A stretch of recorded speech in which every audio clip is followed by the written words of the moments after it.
everyone, welcome to the School Improvement Grant webinar.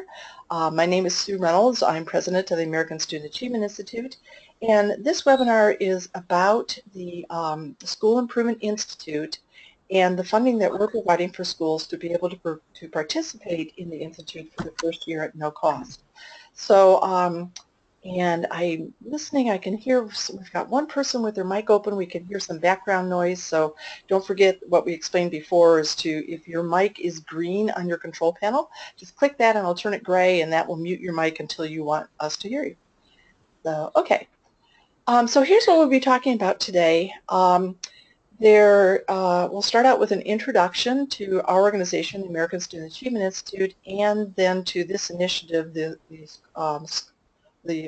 SI2, and then we'll look at the vision to action process. We'll talk about how we facilitate discussions at the local level, the leadership structure that we use for school improvement, the support that we give to that leadership team, and then also the grant, some information about the grant, what's involved and how to apply for it.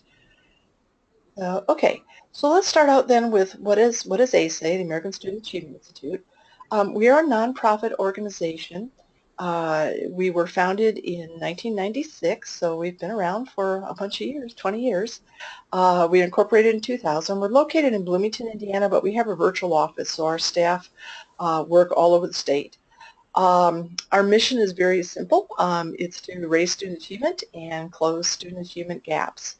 And our expertise is in data-driven systemic change. So data-driven systemic change. Okay, and you know what, I'm still hearing background noise, and I know that that can be really bothersome for some folks. So Tina, if you would, let's just go ahead and mute everybody, and then when we're ready for questions, we'll unmute everybody. Okay? Muted. Unmuted. Okay. Okay. So let's, I'm sorry, let me, yeah. So the School Improvement Institute, or SI2, one of the things that we wanted to point out is that when schools start working with SI2, they tend to stay with us for a long time. We have about a 96% return rate. And of the schools that received grants last year, of the ones that have responded to us, 100% of them have said that they're going to continue with SI2 after hearing about it and participating in it for the first year. So, so I think that tells us that we're doing some good work, because if we were wasting schools' time, they wouldn't participate. And if we weren't getting results, they would not participate.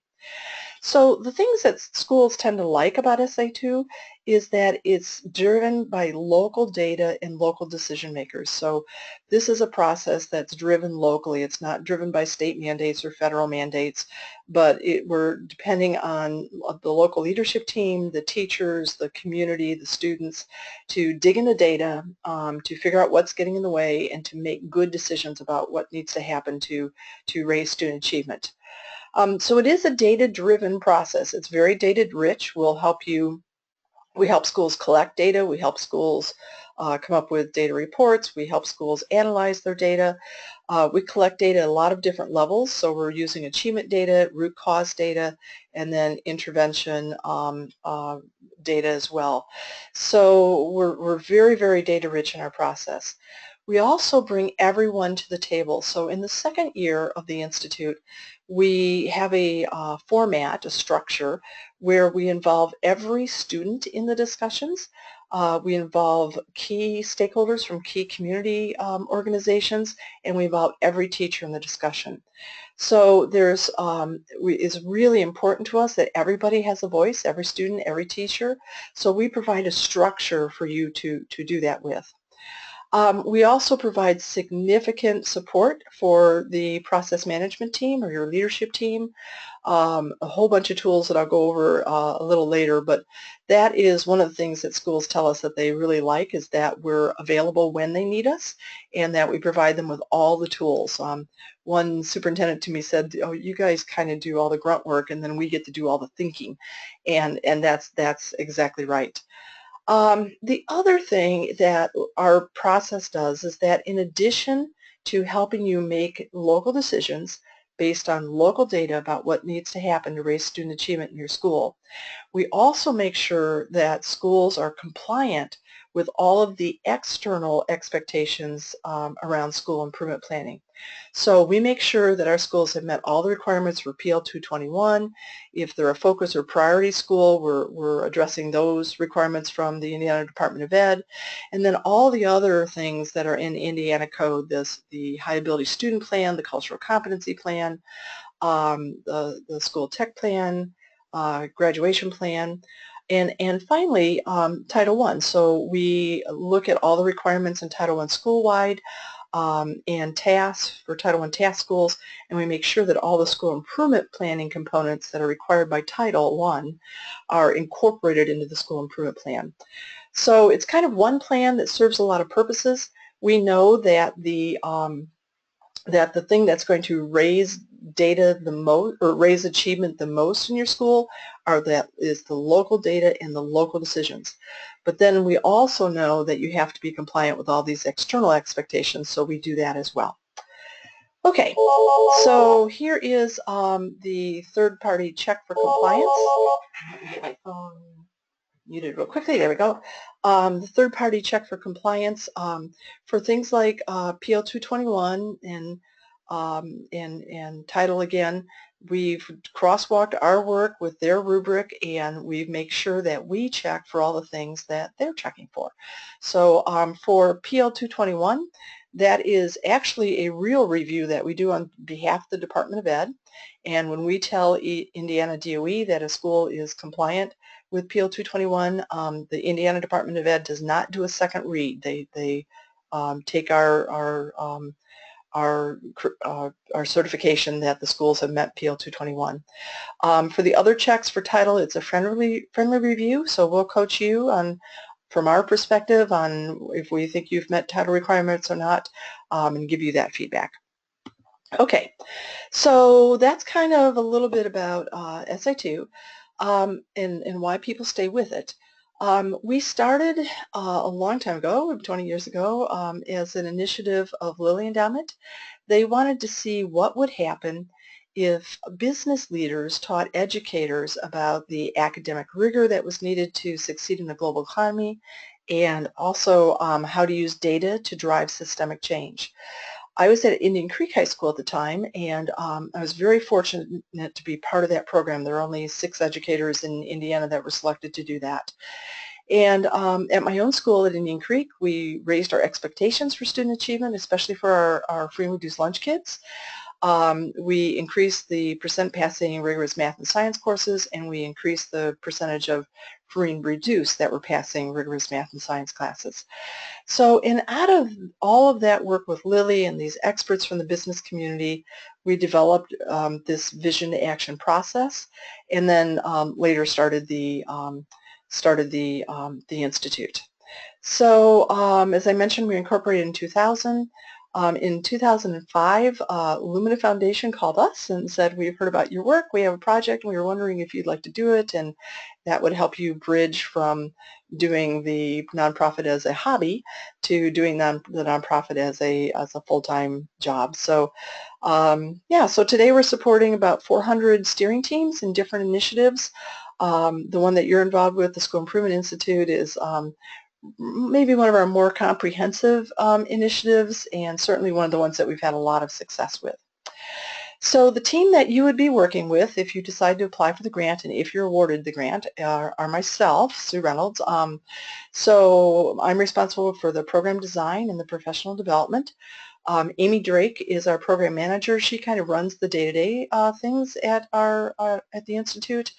And then most of the time, you'll be working with Tina Weissman. She is one of our strategic planning specialists, and she will monitor your work. She'll coach your steering team. She'll provide you with monthly written feedback on your work. She'll be there for on-call support. If we start to notice that you're falling through the cracks, we'll be there to nudge you along. We really take the support that we provide for schools seriously, and that is Tina's full-time job. And we keep our staff to school ratio low enough so that she's able to do that.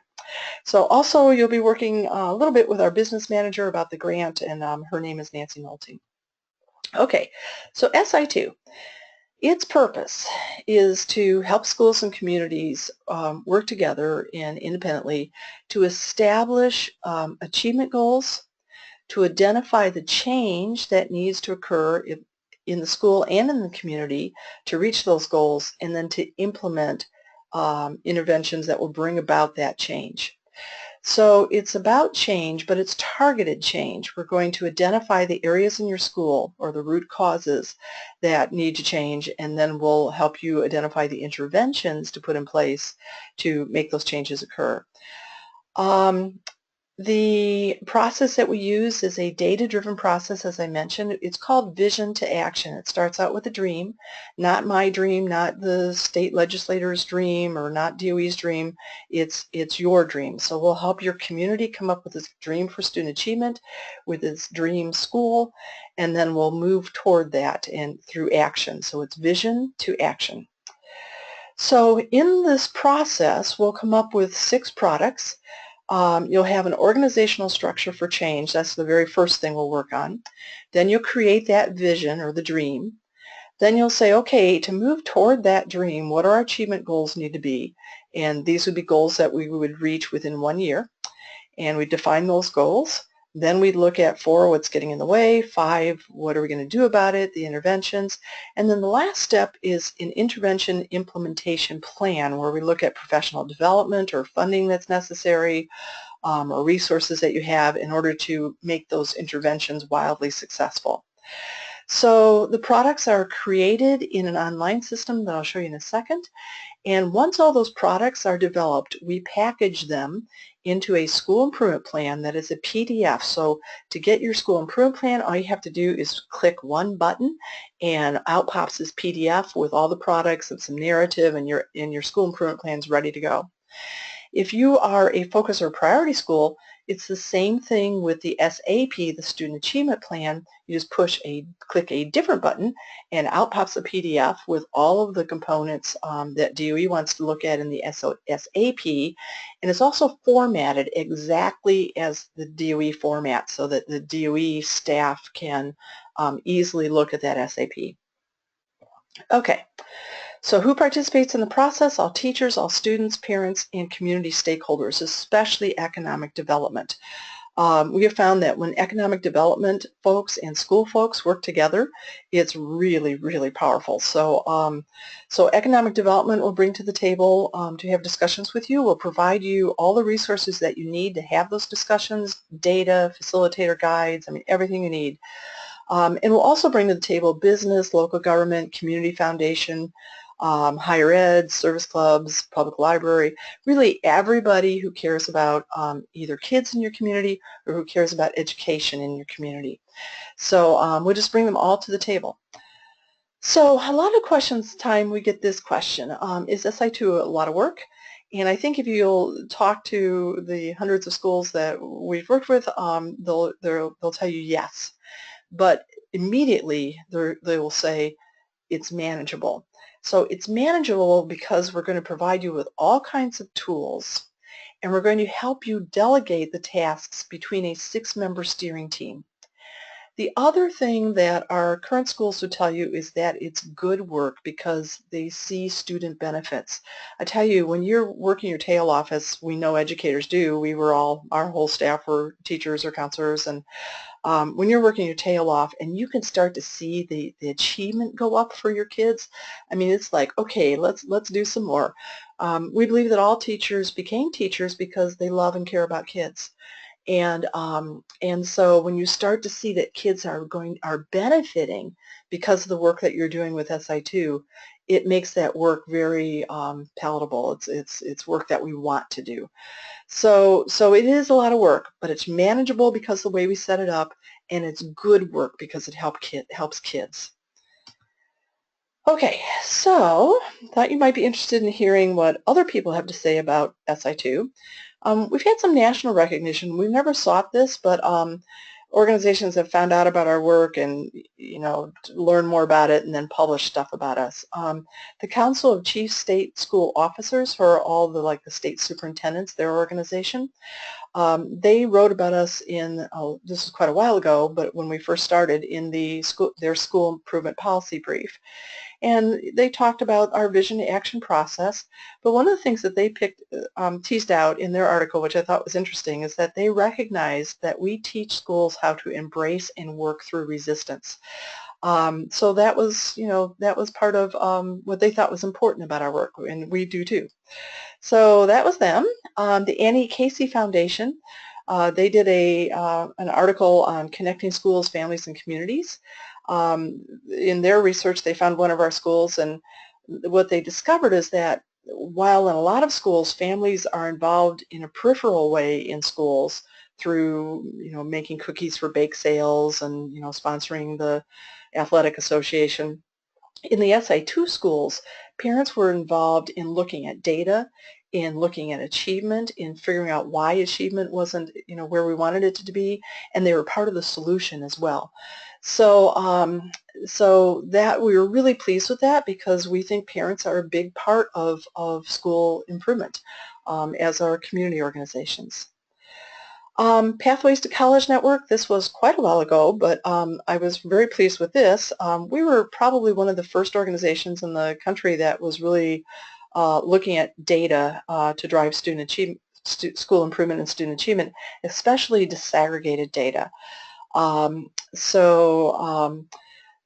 was very pleased that they recognized our work as an excellent example of incorporating research-based effective practices to improve college access and college success. Former Governor Mitch Daniels, he was the opening keynote at one of our conferences, and I was really pleased that after meeting with several of our principals, as he opened his remarks, he told the hundreds of people that were there that he was fascinated by SI2. And when he closed, he said, tell other schools in your district to join SI2. He loved, I think, the data part of SI2, but he also loved how everybody was just rolling up their sleeves and, jumping in and looking at that data and figuring out what to do to raise achievement, as well as some of the results that we were getting. Indiana Educational Roundtable, they say, is making remarkable progress. Participant testimony, this one made me really happy. This was from the Title I program administrator at IPS. They at IPS had several citations, and often resulting in them getting their Title I funding very late. And when they started working with us, they started getting their all of their Title I compliance done on time and without any major citations. So I was really pleased about that. As you know, IPS in Indianapolis has a lot of schools and a lot of administration, and I was really pleased that we were able to pull that off with them. So in Kokomo, kind of same thing. Their Title I director talked about how schools became more focused and that they got exceptional support and guidance from us. So all of that is really nice to hear, but the bottom line is, does it work? I mean, and that's, looking at the data. If we didn't get good data, we wouldn't be doing this project. We study the student data in our schools to see if we're making a difference, and it inspires us when we see the school's achievement data go up. This data is from a fellow that did his dissertation on us, and he was comparing schools that were involved in SI2 to who were not involved. And this shows the percentage of the gain in the percentage of passing ISTEP tests. So in the first year of involvement, you can see there wasn't much difference in the gain, which makes sense because our first year is a planning year. We're not implementing interventions yet. After 1 year of implementation, you can see that the gain starts to change. And after 2 years of implementation, you can see that the change in percentage of passing ISTEP tests was quite different. So we were very, very pleased with that. And again, it's why we, our staff works really hard. Tina, bless her heart, in our last cohort, she put in extra night and hours and weekend hours to help schools that had kind of gotten behind a little bit. And our staff works really hard, and it's because of this data. When we see student data start to change, it inspires us. This is a study that we did of, again, the increase in the percentage of passing ISTEP and end of course assessments. And you can see that in our SI2 schools that the increase was 42% higher than the non-SI2 schools. So the data is there. We're really, really pleased with that. We have a lot of testimony that it works. We've got the data that shows it works. We're just really excited about it. So, okay, so here's the process real quickly. So each month, the steering teams that we work with, they view a video about the vision to action step, and they attend an interactive webinar, and they complete tasks. So in the first month, and these dates are going to be a little bit different for you. I'll give you your dates in a minute. I just see that I neglected to update the date, the month in the top of these slides, so don't pay attention to these. So in the first month, we help you with the organizational structure. You'll put together a steering team, delegate tasks, and then start to collect data. Then in the period after that, we do an introduction where the steering team everybody's brought on board about what SI2 is all about. And then the month after that, we're looking at vision and painting that picture of what we'd like the ideal school to be like. And then we come down to goals. When we set goals, achievement goals, we're looking just at achievement data. So we're not looking at attendance or anything that's not achievement. It's just math, science, English, language arts, social studies, world languages, whatever achievement data your school is interested in.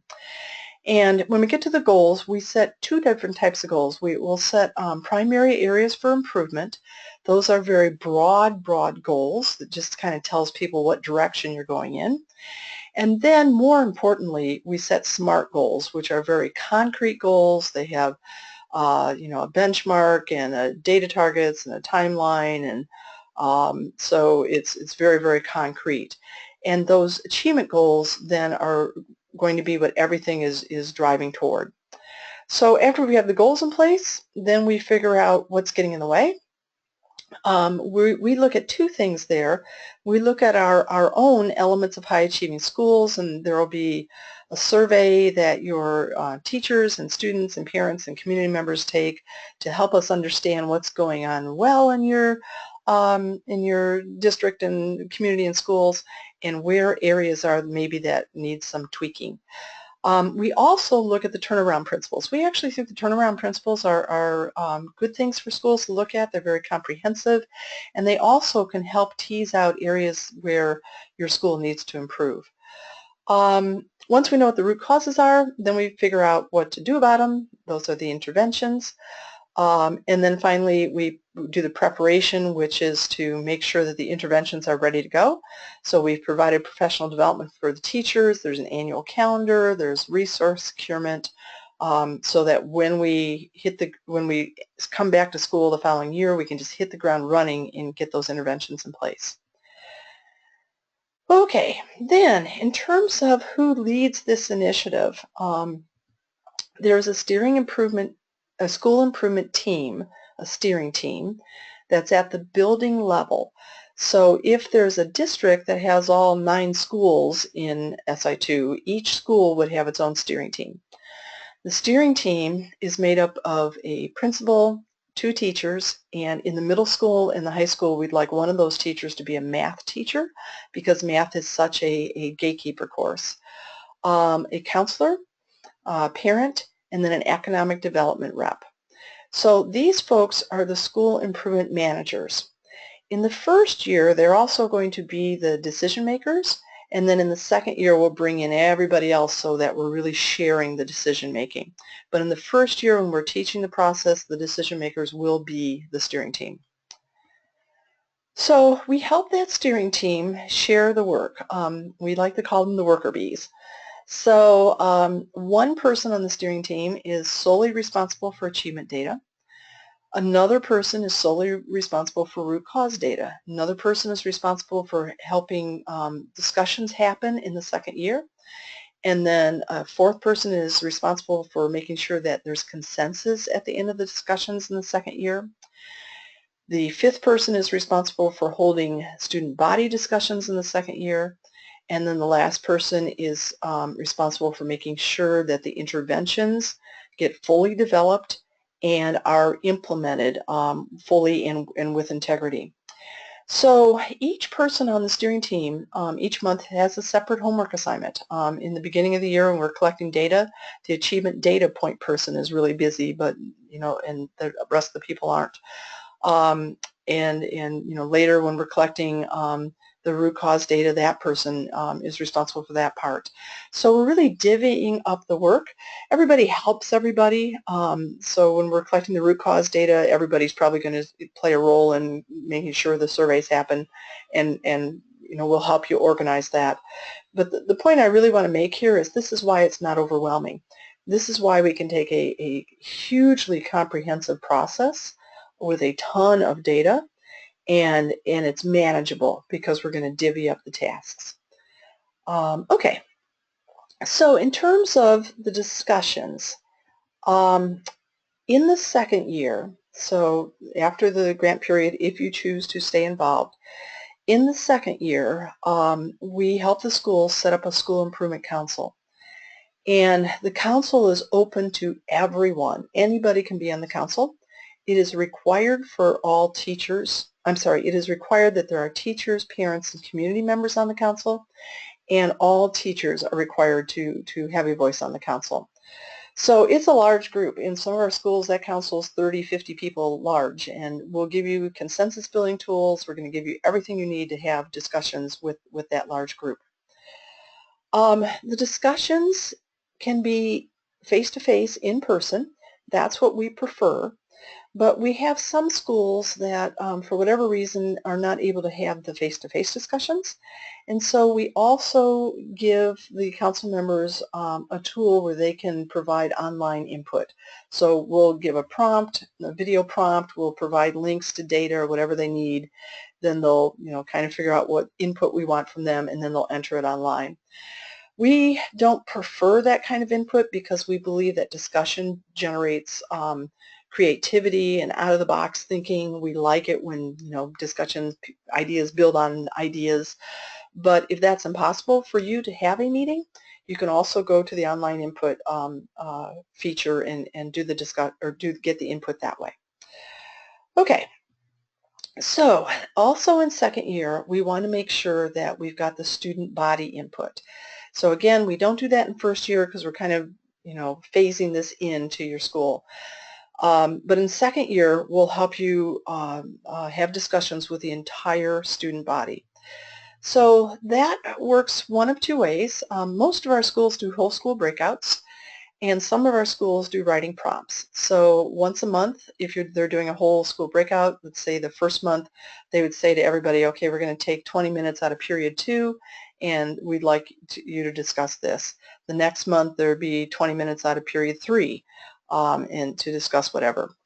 In most of our schools, it's really cool. The discussions are student-led, so the adults have trained the students on how to be a facilitator. And then the students will they'll facilitate the discussion. The slide that you're looking at right now, you can see there's two students in front. One's the facilitator, one's the recorder. The discussion prompt was, what do all students deserve in order to be successful learners at our school? And the kids are just brainstorming. So imagine this discussion is happening in every single classroom throughout the school. After the discussion, we let the students know that they were heard by posting all the different posters in the hallway, or reading some of the responses on the morning announcements.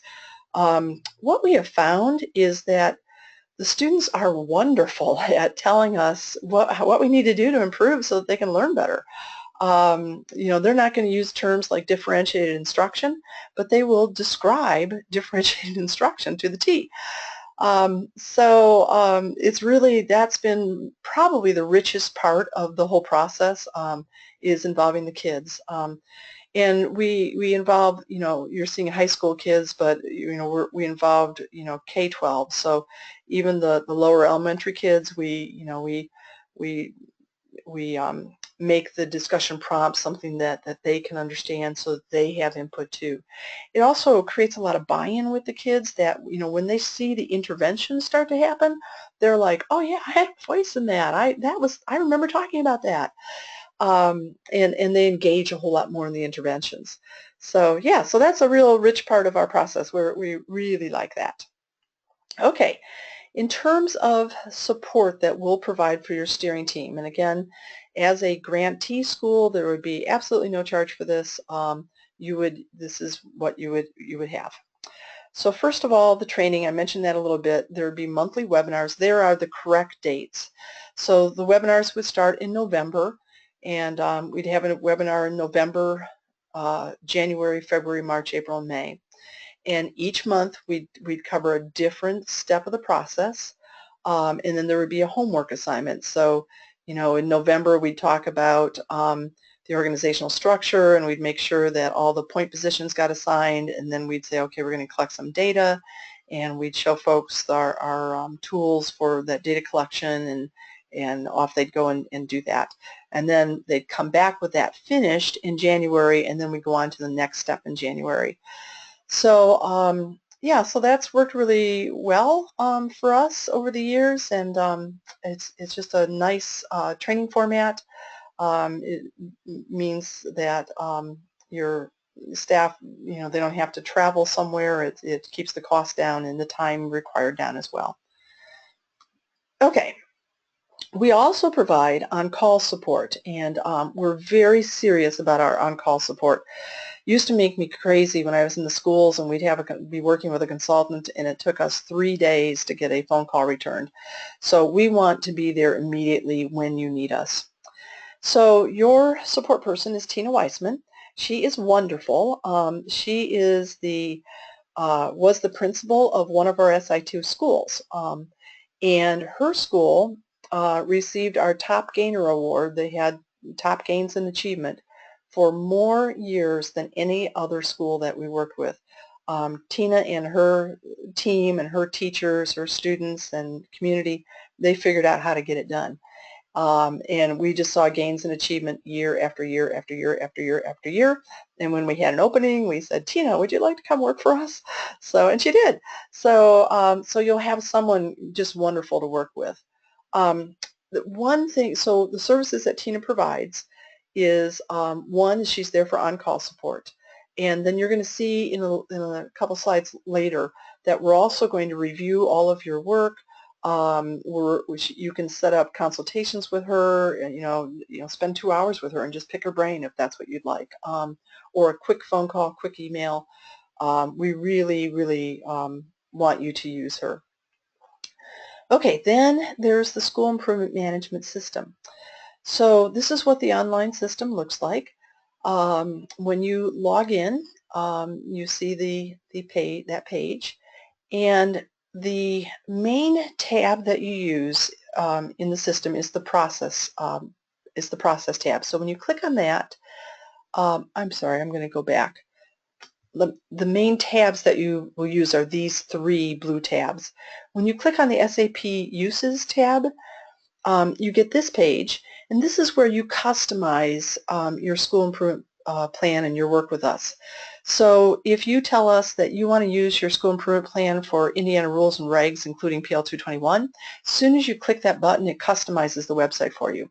If you tell us that you're a priority of focus school, it customizes the website school. It puts in different requirements, it puts in different prompts. So it's all customized to make sure that you've met those requirements. Same thing with title. Same thing with, in some of our work, we need to know which student groups did not need AMO. When that data becomes available from DOE, then you just go in and you tell us. Yeah, so I wanted to make sure that you understand that the whole system is customized to meet your individual school's needs. Then the next one is when you click on that Manual tab, that's where you go to all the resources that you need. You know, getting organized, how to convene your school improvement council. You know, here's a contact list of people in your community that you might invite to be on your council, talking points, the first letter you might send them, you know, tools for collecting data. And then when you get to that, into the discussions, you know, the tools you need to hold those discussions. So all of that's available for you. And one other thing is you can see that there's three different tabs here. As a first-year school, as the grantee, you'd be doing this curriculum, if you will. And then as an annual update, you do the next one. And then every 3 years, we redo some of the data studies, and that's when you're in the renewal phase. We also call this Update 3. Okay. And then when you click on the process page, you get a really just a to-do list. So when you first log in, this will be in November. Here's your steps. You read this introduction, you watch this webcast, you participate in the webinar, you enter the SIP uses, enter the steering team members, you just go down the list. As you do things, you check them off. That's just kind of a reminder to you of where you are when you come back in next time. The other thing that I wanted to show you is in this column there are tools. So for each step we give you tools so that you can do it. In the next column is where you enter the information, and then the reports that will spit out after the information is entered. And then this column is where you submit your work. So when you have your steering team members entered and all ready to go, you click that button and it tells Tina that you're ready for her to check and see if we can see anything that's going to get you in trouble later, or if you've met all of our criteria. And then finally the due date. And then the last column is where Tina, after she reviews your work, she'll put a note to you in here. It's either going to say meets criteria, or please revise, or next time you do this, you know, please think about this. And then also comments. So if she says please revise, there'll be very concrete comments there about what you need to do differently. She might also say something in her comments like, great job recruiting council members. Great job of writing, you know, a summary of your first discussion. So there'll be feedback. That monthly feedback will go into that column. Okay, a couple of random spotlights in our system. First of all, on the data section, when you're entering data into our system, a lot of the data is already there. Any data that is public on DOE's website, we copy and paste into we pull that data down and we put it into our format. So that way it can keep all of your data in one place. So we've just taken that data from DOE and auto-populated it into our system. That's been a nice feature. Back in the old days, everything had to be retyped, and now we just dump it in. So, okay. Also, if you have data that's unique to your school, like maybe you use NWEA or Terra Nova or the NAEP assessment, or maybe you've developed an in-house assessment for monitoring progress throughout the year.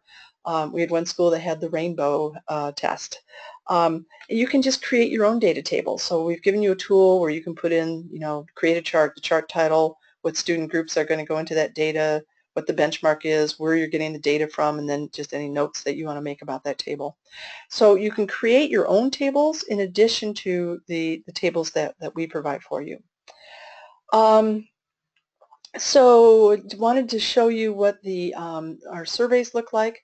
There are 4 different surveys, and the surveys have questions like, I expect to earn the Indiana Core 40 diploma. So you can see they're Indiana specific. Strongly agree, agree, disagree. I expect to continue my education after high school. And this is really interesting because the same question is on all 4 surveys. So like on the question 5, my teachers enjoy teaching. On the teacher survey, it would say, I enjoy teaching. On the parent survey, it would say my child's teacher enjoys teaching. And when we look at the data, that's fascinating because it may be that the teachers say, oh, we love teaching, and the students all say, our teachers don't like teaching. So, and if that's the case, when we see those discrepancies, then that just begs for discussion. In the expectations questions, especially, those discussions can be so rich. If the students tell us, for example, I'm planning to continue my education after high school, I expect to continue my education after high school, and then the teachers all say, we don't expect our kids to continue their education after high school, then there's a real mismatch there, and we need to explore that. So we really like the way we do surveys and just the quality of discussions that data generates. So yeah, so that the data we think is really, really nice. This is what the intervention calendar looks like. After you have all of your interventions entered, you don't have to type this in, you just push a button and it pops out all of your interventions and all the steps of them in chronological order. So that's nice. A lot of our schools will put this up in the teacher's workroom, and as steps are completed, the teacher who was assigned to complete them just checks them off or initials them or whatever, just to make sure that nothing's falling through the cracks in implementation. Another feature of our program that I think is very, very valuable is we do a lot of crosswalk reports.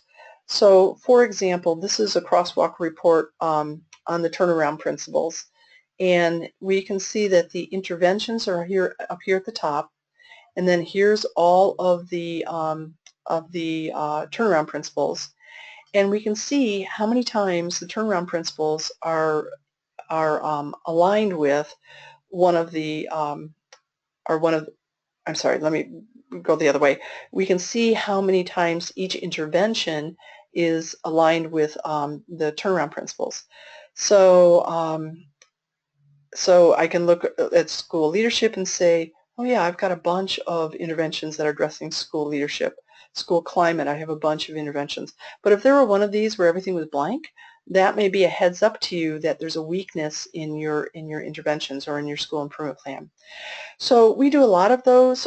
We do crosswalks with the turnaround principles, with the Title I requirements, with our own ASAI Elements of High Achieving Schools. We do lots of crosswalks to help you assess the strength of your school improvement plan. We think that's really important to do. It's easy to write a school improvement plan, but then we really want to look at, is it going to make a difference? Is it a strong school improvement plan? I mentioned the reports that can spit out. That's a copy of the cover sheet for PL221 and the school improvement plan.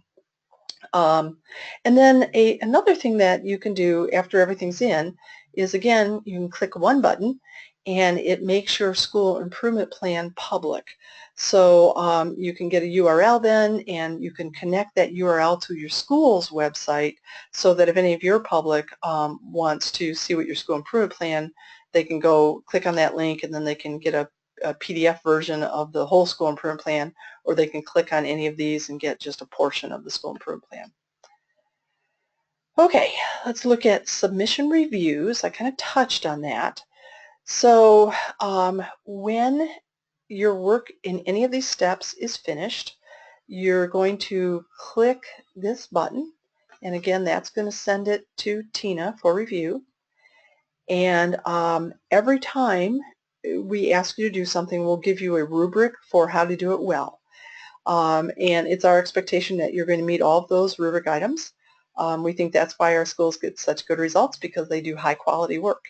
So Tina will check your submission against that rubric item, and then she'll check off each of the rubric items and that we see that it's there, and then she'll put in a comment some of the time saying that you've done a great job, or that we want you to think about something or redo something. So yeah, so we're kind of guiding you with each step, not at the end when your school improvement plan is finished, but each step of the way. When you have your organizational structure in place, when you have your vision written, when you have your goals established, we're checking and monitoring. We're also checking to see if you're getting behind, and if you start to get behind, then we're on the phone checking in to say, oh my gosh, is there anything we can do to help, and just kind of nudging you along. We've all worked in schools. We know that if you have six snow days on a row, you're going to get behind. But so we're very, very flexible with deadlines. I want to emphasize that. We're extremely flexible. But if it just starts to fall off the plate, we'll be there to see how can we help, or how can we readjust the timeline, or whatever you need. Okay. In terms of recognition, at our conference, we provide an award called the Top Gainer Award, and we like to do that in terms of a plaque. I'm sorry, in terms of a banner that that schools can post up in their school. Okay, so now let's talk about the grant, and then we'll see what questions everybody has. So School Improvement Grant is an in-kind grant. So we're going to provide for you services that are, if we were charging you, we'd be charging $1,450 for. So it's an in-kind grant. To get that grant, we would be assuring you, as part of our agreement, that we would provide for you the SI2 online system, the leadership team training, in leadership team support. Those are the things that we went over in the previous slides. So our promise to you is that we would provide these three things. Your promise to us is that you're going to convene a steering team, you're going to view videos and participate in webinars, you're going to collect data, you're going to have 5 local discussions, you're going to submit your work, you're going to respond to any feedback that we give you, and that you understand that if for any reason you disengage from the process, that you're responsible for paying the remaining balance of the grant. We want to make sure that the services that we are providing for free are going to schools that are really going to use them. And if you end up not using them, then then you haven't lived up to your part of the deal, and we would expect payment for the remaining balance. So I can tell you, of all the schools that were in the last cohort of grantees, with like one exception of a school that just decided that the whole school was maybe going to close, we had everybody get through and everything was fine. So yeah, so that shouldn't be a problem, but if so, feel free to call Tina and talk about it, or if you have questions, or talk with me. Okay, how to apply. If you go to our website and look over to the right, there is an application link, and that opens up an online application. Just fill it out. It is first come, first serve. So what we're looking for is the first schools that can assure us that they'll do these things. Those are the ones that are going to get the funding. So it's not really a competitive grant. It's just first come, first serve. Then we are suspecting now that you'll want to think this over, maybe talk with some other folks in your building or in your district. If you want to learn more about SI2, here's a section on our website that just says more about SI2. There's an information page. There's information about the approach, testimony. You can look at some of the current schools' plans online, and then there's a couple of videos that you can look at as well. And then also, if you want to look through the online system, that is password protected, but I'm going to tell you how to do that. Just go over here to where it says log in as a steering team member. Click that. When you get asked for a username and password, use demo789, and that will get you in, demo789. Okay. And that's it. So let's take some questions and then we'll wrap. So Tina, did any questions get typed in, or anything that I need to touch on that maybe I missed from your perspective? I'm not seeing any questions at all. Oh, well, wait a minute. One just popped up. Good. Just a minute here. How many schools will be accepting in the grant process? We're not sure right now. It depends on how many applications we get. Normally it's no more than 20. So it, but if, if we were to get 60 applications, we might develop 2 cohorts instead of just 1. Normally we don't like to put more than 20 schools in a cohort, and usually it's more like, I don't know, 15 or so. So again, we're trying to fill cohorts. So my guess is probably around 20.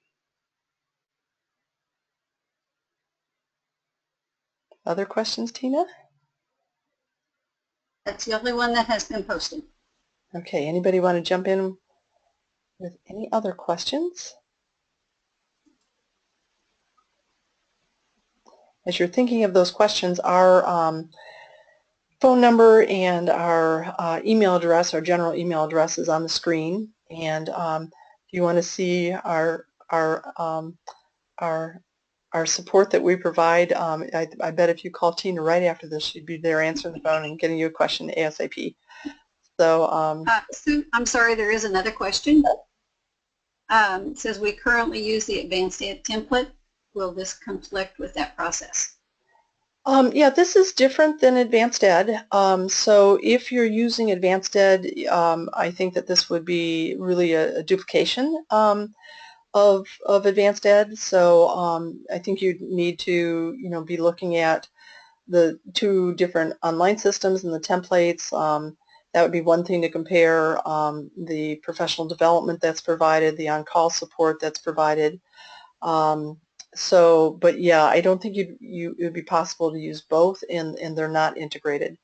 I will tell you though that just to kind of look back to last year, that the Indiana Department of Ed, for a while, we thought that all schools were going to be required to use the Advanced Ed Assist templates.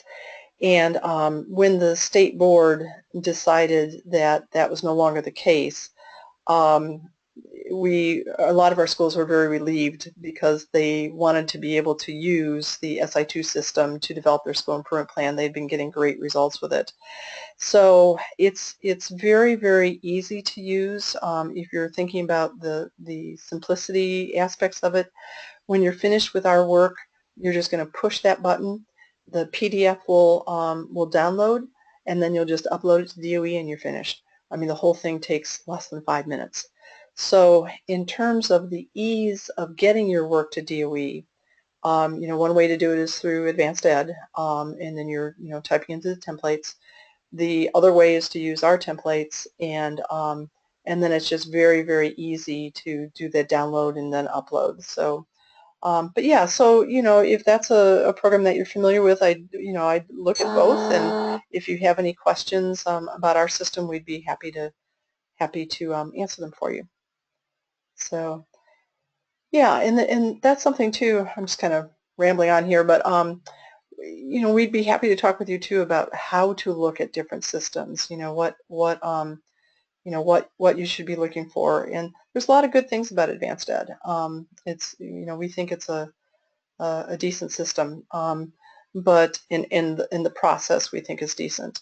But then there's also things to look at, and again, I'm not totally familiar with Advanced Ed and how that works, but we really pride ourselves on our on-call support and our monitoring of our active monitoring of schools.